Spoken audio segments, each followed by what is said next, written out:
So what about us? What about us in this? We might think, okay, I've never done that. I've never worshipped an idol before. It's a good thing. Apparently God doesn't like it. Is that really true? Is that really true? Let's look at some verses on this.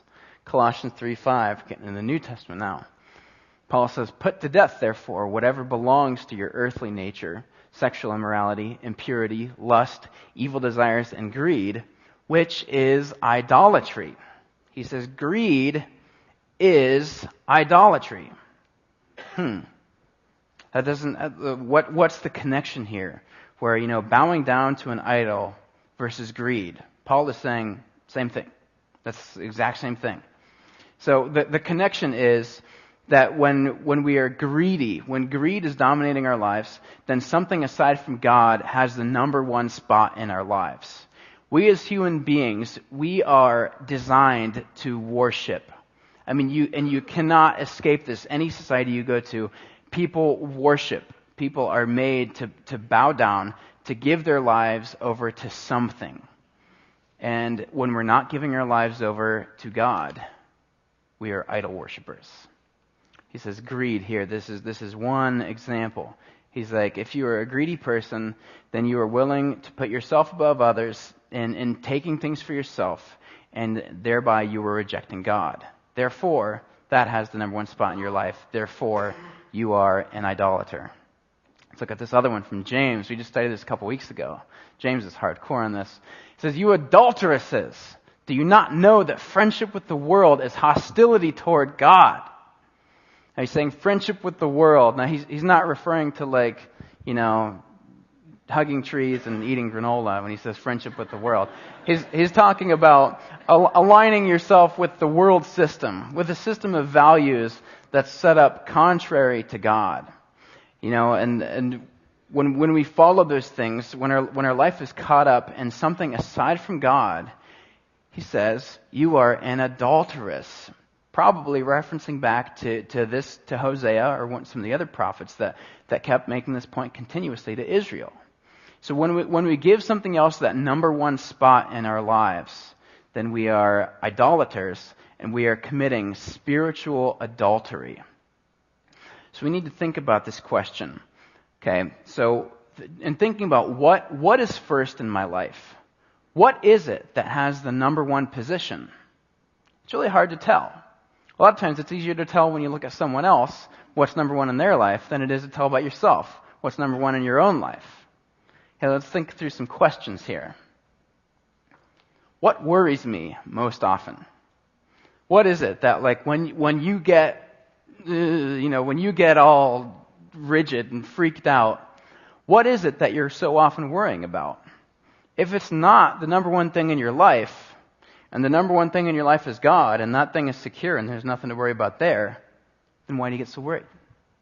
What is it that worries you most? It's a good question to ask. What excites me most often? Well, you see this all the time. Someone's like, oh yeah, God is cool. I go to this Bible study, and that's pretty sweet. And I really appreciate that. God died for my sins, and I have a relationship with Him. And then you're like, oh, is that your car out there? Like, yeah, man, V8 is awesome. And it's like, well, wait, okay, well, you got more excited about the one than the other. And so think about what would I say excites me most in my life? But more importantly, what would the people that you're closest to, what would they say excites you? What would they say is the thing that really gets you amped up? Because they're probably more accurate on this than you are. What dominates my schedule? What is it that shapes my week? What is it that shapes my monthly planner? Am I always just going around work? Am I always just going around making myself feel comfortable and making sure that nothing happens that is going to jar my equilibrium at all? Then comfort is probably your idol. What is it that dominates my schedule in the sense of day to day?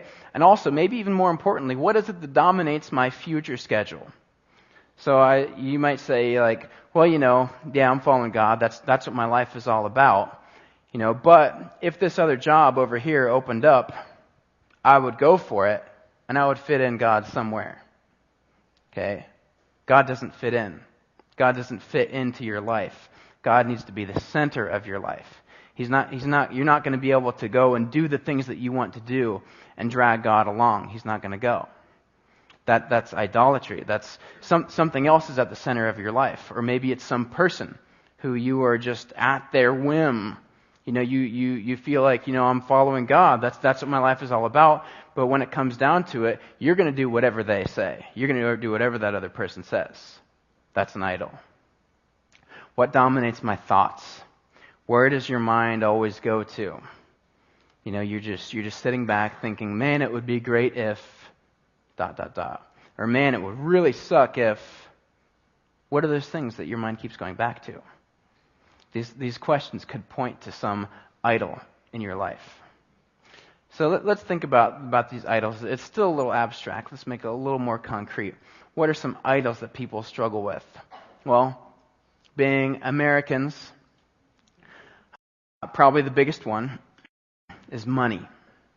Money is a huge idol. I remember I was sitting in this meeting I had with my advisor at OSU a long time ago, and I was working towards an education degree at the time, and I was involved in this group, in this fellowship, and I really like it. I feel like God has called me here, and it's really cool. And so I'm talking to this lady who's my advisor, who's like running this meeting. She's like some like job education guru, and she's like, well, you might have to relocate to find positions.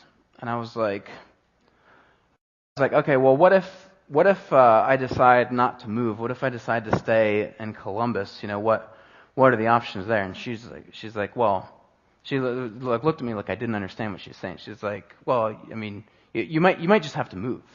You might just have to relocate. And I was like, no, you don't understand. What if I really want to stay here? Like, what are my options? She's like, it was like I was speaking another language. It's like, and you find this all the time, where if you make a decision, try to think of one decision that you would make that would end up making you less money. If you made that decision, people would think you were crazy. So, I mean, that is the driving force behind the life choices that people make. If you decided to go somewhere where you'd make less money, if you decided to do something where you'd make less money because it would free you up to follow God in the way that you wanted to, people would think you were crazy. People would think that's pretty fanatical. Money is a huge idol. Pleasure. Okay, this is, it can range anywhere from, making sure that nothing messes up my plans, avoiding all pain. This could be avoiding conflict. This could be sex, getting high. It could be getting drunk. All these things. That could be a huge idol. A significant other, kind of already touched on that one a little bit. Is someone else, controlling the strings in your life? And in order to figure that out, you'd have to answer the question, what do you do when God tells you to do one thing and they tell you to do another? That's the way to figure out, is this an idol in my life? Comfort. Maybe your idol is comfort. Maybe if you just sit around all day and you can look at every minute of your day, there's some things that you have to do. You got to go to work so you can pay rent and stuff. But if you look at what do you do when what you do is up to you, all of it is spent on just making yourself feel good. That's probably a comfort idol. Image. This is a big one. It can be body image. You always seem to have time to, sculpt your guns or whatever, but you never have time to build relationships with people or anything else like that. It could be image in the sense of self-image, like I just think I'm so cool, or I'm such a fill in the blank, a punk. I'm such a metalhead, whatever. There's all these little things. Emo. Well, that's usually people only use that negatively these days. But if that's what you're all about, then that could easily be an idol in your life.